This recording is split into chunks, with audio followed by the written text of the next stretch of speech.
नमस्कार मित्रांनो, भावी शिक्षक आणि शिक्षिकेंनो, टिप्स फॉर टीईटी मध्ये मी अक्षयकर तुम्हा सर्वांचं स्वागत करतो। तर आजच्या या व्हिडिओमध्ये आपण इतिहासातील साहित्य संपदा पाहणार आहोत। इतिहासामध्ये जे काही संपूर्ण साहित्य आहे ते संपूर्ण साहित्य आपण या आजच्या व्हिडिओमध्ये पाहणार आहोत। पण हा व्हिडिओ एका पार्टमध्ये करणं शक्य नाहीये। आपण याचे दोन पार्ट पाडलेले आहेत। इयत्ता पहिली ते सातवी मध्ये जेवढं काही साहित्य आहे ते एका पार्टमध्ये आणि 8वी ते 10वीच्या पुस्तकांमध्ये जेवढं काही साहित्य आहे तेवढं पार्ट 2 मध्ये, कारण पार्ट 1 मध्ये तब्बल 73 साहित्य आहेत। म्हणजे ग्रंथ आहेत, ग्रंथकार आहेत, लेखक आहेत, पुन्हा त्यांनी काढलेले पुस्तक आहेत, असे 73 आहेत। आणि 8वी ते 10वी मध्ये 80 आहेत। ते सर्व एकत्र पाठ करणं, लक्षात ठेवणं शक्य नाहीये, कारण पार्ट 1 मध्येच वेगवेगळे प्रकार आहेत। पार्ट 1 मध्ये काय आहे, शिवकालीन आहे, मौर्यकालीन आहे, संगम आहे, तमिळ आहे, पुन्हा महाजनपदांमधला आहे, असं वेगवेगळं साहित्य सर्व एकत्र आहे। म्हणून आपण आता सध्याच्या या पार्टमध्ये इयत्ता 4थी ते 7वीच्या पुस्तकांमध्ये, शालेय पाठ्यपुस्तकांमध्ये जेवढे काही साहित्य दिलेले आहेत ते सर्व आपण एकत्रीकरण करून ते पाहणार आहोत। कारण दरवेळेस याच्यावर 1 मार्काचा प्रश्न विचारला जातो आणि असं आपण नोट्स पाहताना प्रत्येक धड्यामध्ये एखादं साहित्य असतं, ते साहित्य प्रत्येक वेळेस लक्षात ठेवणं अवघड जातं। त्यामुळे आपण हे साहित्य संपदा सर्व एकत्र केलेली आहे, त्यामुळे पाहायला, ऐकायला, वाचायला आणि लक्षात ठेवायला सोपं जातं। तर चला आता आपण पाहू। आता सुरुवातीला हे जे काही ते 4थीच्या पुस्तकातील आहेत, लीळा चरित्र, जे की श्री चक्रधर स्वामींचं आहे। लीळा चरित्र, श्री चक्रधर स्वामी। महानुभव पंत कुणाचा होता, तर महानुभव पंत हा श्री चक्रधर स्वामी यांचा होता। गुरु ग्रंथ साहिबा, गुरु ग्रंथ साहिबा कुणाचा आहे, तर संत नामदेव। ज्ञानेश्वरी कोणी लिहिली, तर ज्ञानेश्वरी ही संत ज्ञानेश्वर यांनी लिहिली। आपण 4थीच्या पुस्तकामध्ये पाहिलं होतं। ओव्या अभंग भारुडे कोणी रचले, तर ओव्या अभंग भारुडे हे संत एकनाथांनी रचले होते। दासबोध, दासबोध कोणाचं होतं, तर समर्थ रामदास यांचं होतं। आज्ञापत्र ग्रंथ कुणाचा होता, तर आज्ञापत्र ग्रंथ हा रामचंद्र पंत अमात्य यांचा होता। आज्ञापत्र ग्रंथ हा रामचंद्र अमात्य यांचा होता। बुद्धभूषण कोणी लिहिला, तर बुद्धभूषण हा ग्रंथ छत्रपती संभाजी महाराजांनी लिहिला। लक्षात घ्या, बुद्धभूषण हा ग्रंथ छत्रपती संभाजी महाराजांनी लिहिला। आता हे जे काही आता आपण 8 पाहिले, हे 8च्या 4थीच्या पुस्तकात एवढे ग्रंथ होते, म्हणजे एवढी साहित्य संपदा आपल्याला 4थीच्या पुस्तकात पाहायला भेटते। आता याच्या पुढली आपण पाहू स्त्री पुरुष तुलना। स्त्री पुरुष तुलना कुणाची आहे, तर स्त्री पुरुष तुलना ही ताराबाई शिंदे यांची आहे। केसरी व मराठा वृत्तपत्रे कोणाची आहेत, केसरी व मराठा वृत्तपत्रे लोकमान्य टिळक यांची आहेत। पीपल इंग्रजी मासिक हे कुणाचं आहे, तर पीपल इंग्रजी मासिक हे कुणाचं आहे, तर लाला लजपतराव यांचं आहे। यंग इंडिया हे पुस्तक कुणाचे आहे, तर यंग इंडिया हे पुस्तक लाला लजपतराय यांचे आहे। महान अशोक, महान अशोक हे पुस्तक कुणाचे आहे, तर महान अशोक हे पुस्तक लाला लजपतराय यांचेच आहे। छत्रपती शिवाजी, छत्रपती शिवाजी हे पुस्तक कुणाचे आहे, तर लाला लजपतराय यांचेच आहे। वंदे मातरम व पंजाबी दैनिकातून लेखन कोणी केले, लक्षात घ्या, वंदे मातरम व पंजाबी दैनिकातून लेखन कोणी केले, लाला लजपतराय। हे सर्व 5वीच्या पुस्तकात आपल्याला मिळून जातं। आता इथे लक्षात घेण्यासारखं काय, केसरी व मराठा वृत्तपत्रे लोकमान्य टिळक, काही वाद नाही। पीपल, यंग इंडिया, महान अशोक, छत्रपती शिवाजी हे जे काही पुस्तक आहेत हे कुणाचे आहेत, लाला लजपतराय यांचे आहेत। आणि आता वंदे मातरम व पंजाबी दैनिकातून लेखन कोणी केले, तर लाला लजपतराय यांनी केले। हे झालं 5वीच्या पुस्तकातील। आता आपण पाहू 6वीच्या पुस्तकामधील सर्वात जास्त साहित्य संपदा आहे।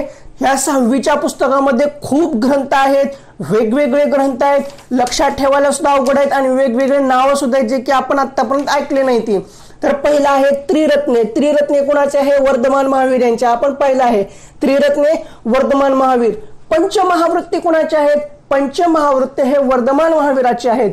4 आर्य सत्य कोणी सांगितले, तर 4 आर्य सत्य हे गौतम बुद्धांनी सांगितले होते। अष्टांग मार्ग कुणाचा आहे, तर अष्टांग मार्ग हे गौतम बुद्धांनी सांगितले होते। पंचशील नियम, पंचमहावृत्ते वेगळे, पंचशील नियम वेगळे। पंचमहावृत्ते कोणी सांगितली, वर्धमान महावीरांनी। पंचशील नियम कोण सांगितले, गौतम बुद्धांनी। तत्कालीन भारताचे वर्णन कोणी केले, तत्कालीन भारताचे वर्णन हे मेगॅस्थानीसने केले। अष्टाध्यायी हा ग्रंथ कोणाचा आहे, जो की मौर्यकालीन आहे। हा ग्रंथ पाणिनींचा आहे। अष्टाध्यायी हा ग्रंथ पाणिनींचा आहे। अर्थशास्त्र हा सुद्धा मौर्यकालीन आहे। कोणी लिहिलेला आहे, चाणक्य यांचा आहे। त्रिपिटक किंवा त्रिपिटक हा काय आहे तर हा बौद्ध धर्मग्रंथ आहे। जातक कथा कोणाच्या आहेत तर गौतम बुद्धांच्या जीवनावर आधारित आहेत। रत्नावली हे काय आहे नाटक आहे आणि हे कोणी लिहिलेलं आहे तर सम्राट हर्षवर्धन यांचे आहे। रत्नावली हे नाटक आहे आणि ते सम्राट हर्षवर्धन यांचे आहे।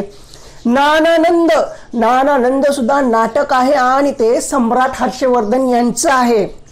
गाथा सप्तशक्ती कुणाचा आहे हाल यांचा आहे। तो एक राजा आहे। कुठला राजा आहे सातवाहन राजा आहे। लक्षात घ्या गाथा सप्तशक्ती कोणाचे आहे तर हाल या राजाचे आहे। हाल हा कोणता राजा आहे तर सातवाहन काळातील राजा आहे। मेघदूत हे काव्य आहे आणि हे कोणाचे आहे तर हे कालिदासाचे आहे। मेघदूत कालिदास। शिलप्पाधिकरम कोणाचे आहे हे संगम साहित्य। शिलप्पाधिकरम हे काय आहे तर हे संगम साहित्य आहे। मणिमेखलाई काय आहे तर हे संगम साहित्य आहे। शिलप्पाधिकरम आणि मणिमेखलाई हे संगम साहित्य आहे। बुद्ध चरित्र कोणी लिहिला तर बुद्ध चरित्र हा अश्वघोष यांनी लिहिला आणि अश्वघोष हा कोण होता तर कवी होता। स्वप्न वासदत्त यांचे नाटक आहे। स्वप्न वासदत्त यांचे नाटक आहे ते कोण लिहिले भास यांनी लिहिले। महाभाष्य कोणी लिहिले तर पतंजली यांनी लिहिले। हा पतंजली वेगळा आणि तो पतंजली वेगळा। महाभाष्य कोणी लिहिले पतंजली यांनी लिहिला। नाट्यशास्त्र कोणाचे आहे तर नाट्यशास्त्र हे भरतमुनी यांचे आहे। लक्षात घ्या महाभाष्य पतंजली नाट्यशास्त्र भरतमुनी यांचे आहे। आगम जैन धर्मग्रंथ आहे। त्रिपिटक बौद्ध धर्मग्रंथ। आगम जैन धर्मग्रंथ त्रिपिटक बौद्ध धर्मग्रंथ। शाकुंतल हे की नाटक आहे आणि हे कोणाचे आहे तर हे कालिदासचे आहे। मुद्रा राक्षस कोणी लिहिले तर मुद्रा राक्षस हे विशाखा दत्त यांनी लिहिले। मृच्छकटिक लक्षात घ्या मृच्छकटिक कुणाचे आहे तर हे शूद्रकाचे आहे। मृच्छकटिक हे शूद्रकाचे आहे। हर्षचरित्र हा ग्रंथ कोणी लिहिला तर बाणभट्ट यांनी लिहिला। हर्षचरित्र बाणभट्ट यांनी लिहिला। पंचतंत्र कुणाचे आहे तर पंचतंत्र हे विष्णू शर्मा यांचे आहे। पंचतंत्र हे विष्णू शर्मा यांचे आहे। चरक संहिता कोणी लिहिला तर चरक यांनी लिहिला। चरक संहिता चरक यांनी लिहिला। शाल्य विशारद श्रुत। रसरत्नाकार सिद्ध नागार्जुन। रसरत्नाकार कोण लिहिले तर रसरत्नाकार हे सिद्ध नागार्जुन यांनी लिहिले। गीता भाष्य कोणी केले गीता भाष्य शंकराचार्य यांचं आहे। ब्रह्मसूत्र भाष्य लक्षात घ्या ब्रह्मसूत्र भाष्य कोणाचे आहे तर ते शंकराचार्य यांचे आहे। बौद्ध धर्मग्रंथ वेगळा त्रिपिटक हा बौद्ध धर्मग्रंथ आहे। दीपवंश नुसता बौद्ध ग्रंथ आहे। महावंश नुसता बौद्ध ग्रंथ आहे। दीपवंश महावंश बौद्ध ग्रंथ। गीत गोविंद कोणाचे आहे तर गीत गोविंद हे जयदेव यांचे आहे। राजतरंगिणी कोणी लिहिले तर राजतरंगिणी हे कल्हाने लिहिले। सिद्धांत शिरोमणी कोणाचे आहे सिद्धांत शिरोमणी हे भास्कराचार्य यांचे आहे। आदिपुराण जे की कन्नड भाषेत आहे कोणी लिहिले तर पंप यांनी। पंप भारत महाकाव्य कन्नड भाषेतील कोणी लिहिले तर पंप यांनी। रामायण जे की तमिळ भाषेमध्ये कोणी लिहिले तर कवी कंबन यांनी। विवेक सिंधू कोणाचा आहे तर विवेक सिंधू हा मुकुंदराज यांचा आहे। आमुक्तमाल्याद तेलुगू भाषेत कोणी लिहिले तर कृष्णदेवराय यांनी। लक्षात घ्या आमुक्तमाल्याद तेलुगू भाषेत कोणी लिहिले तर कृष्णदेवराय यांनी। रियाज उल इंशा हे काय आहे तर हा पाठवलेल्या पत्रांचा संग्रह आहे। हा कोणी लिहिला तर महमूद गावान यांनी। लक्षात घ्या रियाज उल इंशा जो की पाठवलेल्या पत्रांचा एकत्रीकरण केलेला संग्रह आहे तो कोणी लिहिला महमूद गावान यांचा। सूरसागर कोणाचे आहे तर सूरसागर हे सूरदास यांचे आहे जे की एक महान कवी होते। रामचरित्रमानस कुणाचे आहे तर संत तुलसीदास यांचा आहे। आदि ग्रंथ ज्याला की ग्रंथ साहिबा असे म्हणतात हा कोणाचा आहे गुरुनायक। तुजुक ए बाबरी कुणाचे आहे तर तुजुक ए बाबरी तुर्की भाषेतील आत्मचरित्र आहे। कुणाचे आहे तर हे बाबर यांचे आहे। हुमायूनामा हा एक चरित्र ग्रंथ आहे आणि हा कोण लिहिलेला आहे तर गुलबदन बेगम यांनी लिहिलेला आहे। लक्षात घ्या हुमायूननामा हा एक चरित्र ग्रंथ आहे आणि हा कोणी लिहिलेला आहे तर हा लिहिलेला आहे गुलबदन बेगम यांनी। अकबरनामा कुणाचा आहे तर अकबरनामा हा अबू फजल यांचा आहे।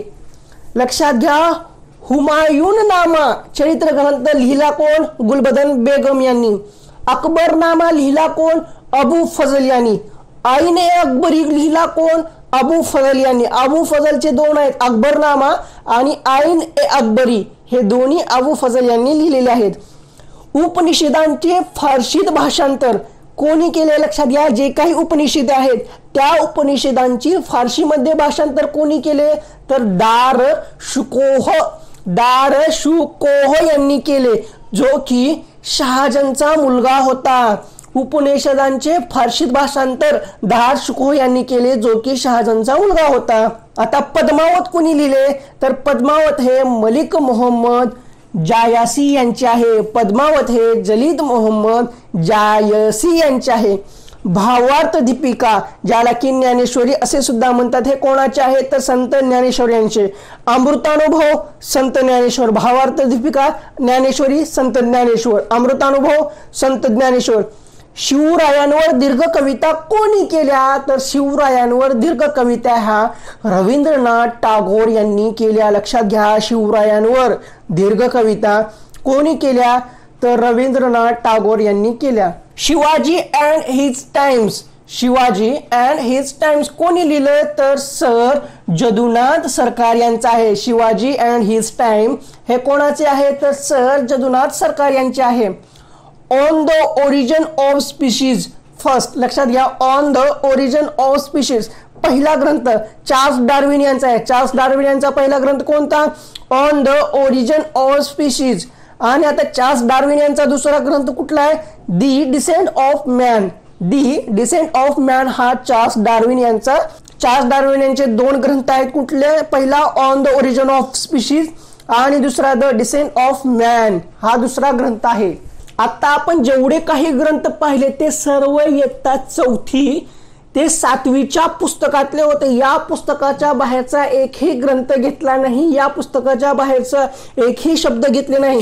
जेवढे काही ग्रंथ होते, जेवढे काही ग्रंथ आपल्या प्राथमिकच्या पुस्तकात दिले होते ते सर्व तुम्हाला दिलेले आहेत.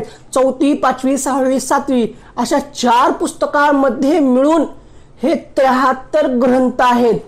आणि आपण जर असं नुसत्या नोट्स पद्धतीने वाचत गेलो असतो तर तेवढे ग्रंथ आपल्याला लक्षात राहिले नसते. सर्व एकत्र ग्रंथ दिल्यानंतर, सर्व एकत्र साहित्य काढून दिल्यानंतर ते वाचायला, पाठ करायला, समजायला सोपं जातं आणि सरळ होऊन जातं वाचण्यासाठी. त्यासाठी हे वेगळे काढून दिलेले आहेत. तुम्हाला याचा नक्कीच फायदा होईल. तर आजचा हा व्हिडिओ तुम्हाला कसा वाटला तो कमेंट बॉक्स मध्ये सांगा. मी जे काही तुम्हाला नोट्स, पॉइंट, ऑब्जेक्टिव्ह महत्वाचं काय जे सांगतोय ते तुम्हाला आवडत असेल, त्याच्यातून तुमचा काही फायदा होत असेल तरच आमच्या चॅनलला सबस्क्राईब करा. लाल रंगामध्ये सबस्क्राईब बटन आहे ते दाबा, त्यानंतरची जी घंटी आहे ती सुद्धा दाबा. त्याच्यापेक्षा जास्त महत्त्वाचं आहे ऑल नोटिफिकेशन सिलेक्ट करणं, कारण तुम्ही जर ऑल नोटिफिकेशन सिलेक्ट नाही केला तर सर्व व्हिडिओचे नोटिफिकेशन तुमच्यापर्यंत पोहोचणार नाही. म्हणून सबस्क्राईब करा, त्यानंतर घंटी वाजवा. त्याच्यापेक्षा जास्त महत्त्वाचं ऑल नोटिफिकेशन सिलेक्ट करा. तर पुन्हा भेटू अशाच महत्त्वपूर्ण नोट्स घेऊन.